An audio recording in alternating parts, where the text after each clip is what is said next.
WhiskyJason here, whiskey from the viewpoint of an American in Germany tasting rare and exotic whiskeys. Today I'm in Scotland at the distillery Tobermoray. Ooh, look at the bottle here.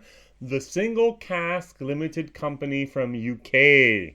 Ben Curtis, I had the privilege of meeting him at the Limburg Whiskey Fair 2019, and he was so generous to fill up this bottle for me of Tobermoray 23-year-old, 54.2% ABV.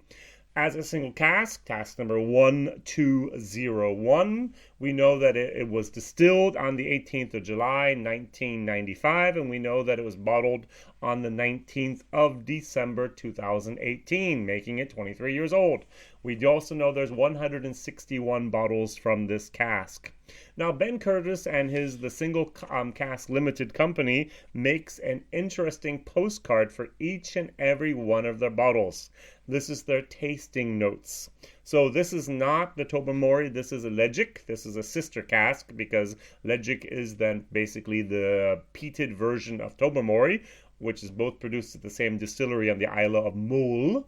And so for Legic, you would have here the deep dark char, you'd have the peat, you'd have the chili, you'd have the white vanilla chocolate, you have the cinnamon, you have here the malt, and of course you have a little bit of pineapple, which is very, very interesting. And for each of the different bottles, they do a special picture just for that, which I think is amazing since there's only 161 bottles of this out there.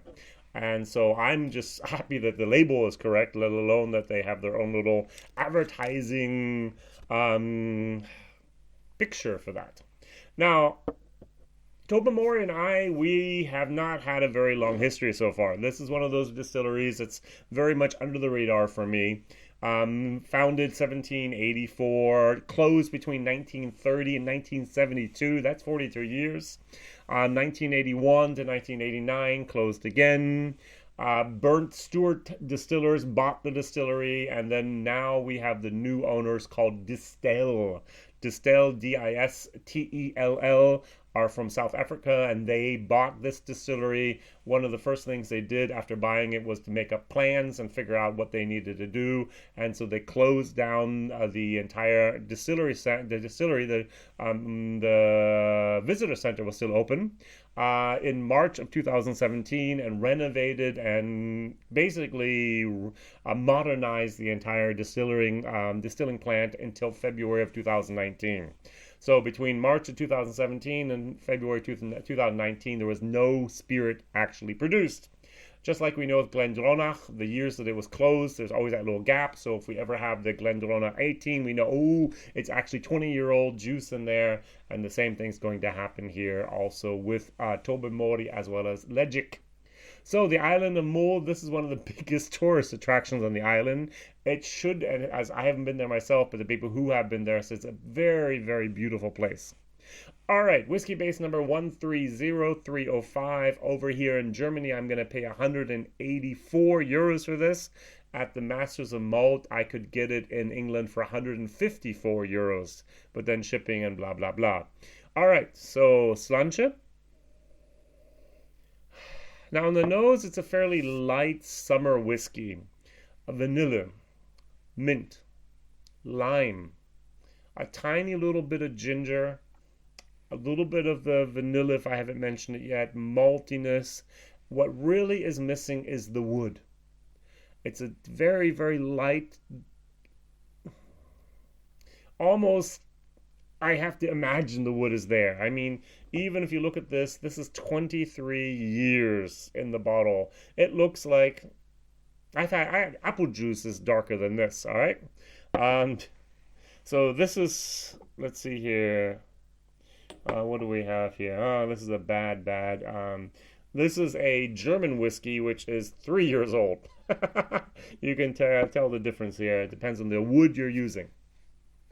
All right, so what I'm going to do is I'm going to actually do a double glass system today.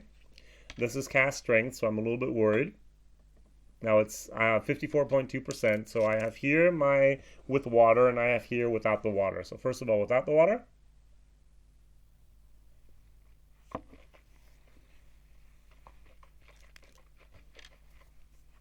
Hmm. It's nice. It's actually nice. Now, the problem is, this is a $200 whiskey.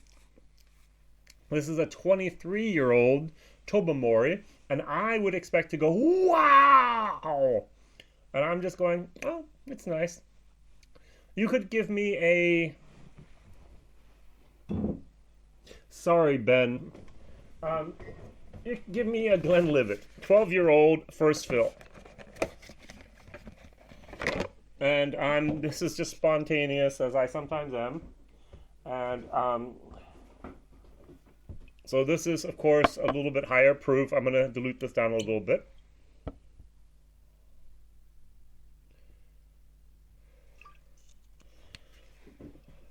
And as I said, I'm going to dilute this down a little bit. Good. I'm going for 46%. All right, this is 40. Yep, 40%, 46% about. Pretty much the same.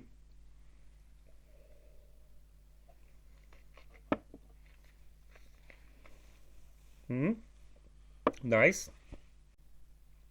And now over the Glenlivet.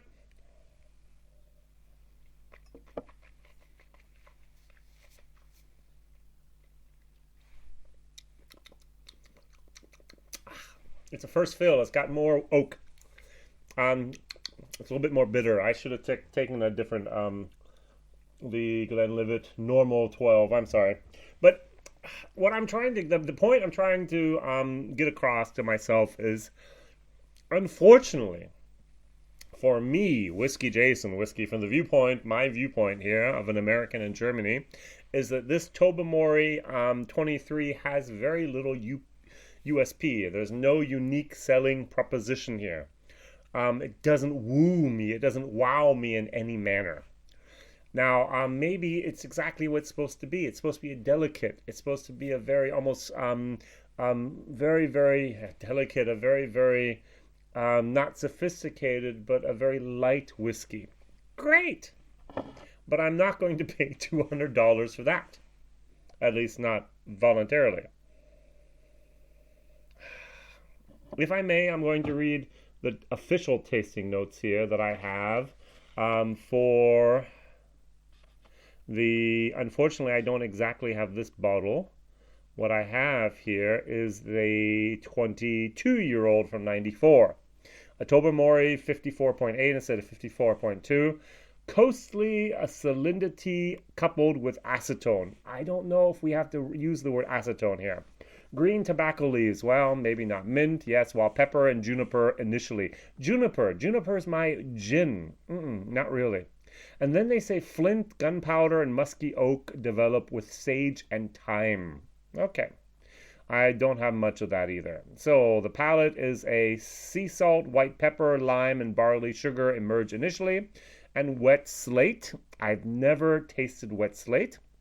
Carousel and more juniper complementing chewy malt, flint, and gunpowder. I don't really know how flint tastes. I know how gunpowder smells. Long and sweet finish with lime, sea salt, and dill, combining well with the dry oak, wild pepper, and flinty hints. Okay. A very, very interesting description there. This is not a bad whiskey. This is a C whiskey, maybe even a C plus whiskey. But the bottle itself is worth, I would say, 10 to 15 euros, or maybe even $20. Beautiful, beautiful bottle. Heavy bottle. Fantastic bottle. The juice in it is old. And of course, it's very, very seldom, rare, exotic. But yet, it just doesn't wow me in any form, manner, or way.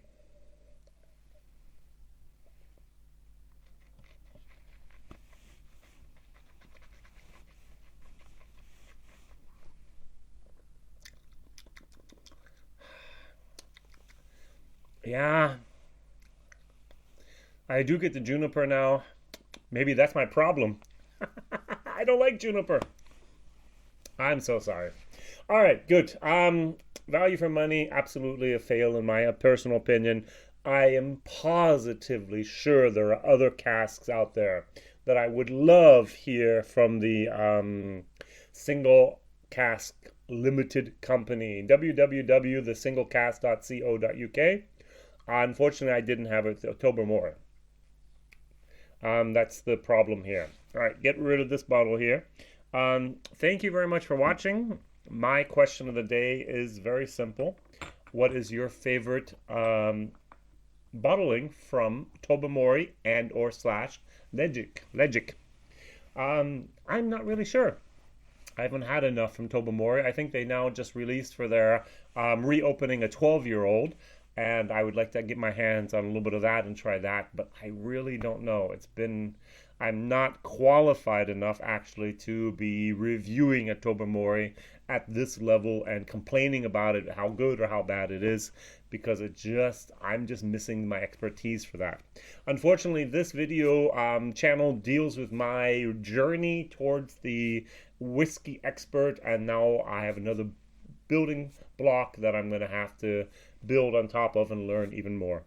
Ben Curtis, thank you very much for this sample. I'm so sorry that this is not going to be the best video in the world for your company and or for this cask, which is no longer available online anyways. But I'm learning, and so are we. Thank you very much for watching. Please subscribe, please like, and please tell others about this crazy American over here tasting whiskey that is rare and exotic, stuff you may never ever see. Okay, bye-bye. Whiskey Jason here. Ciao.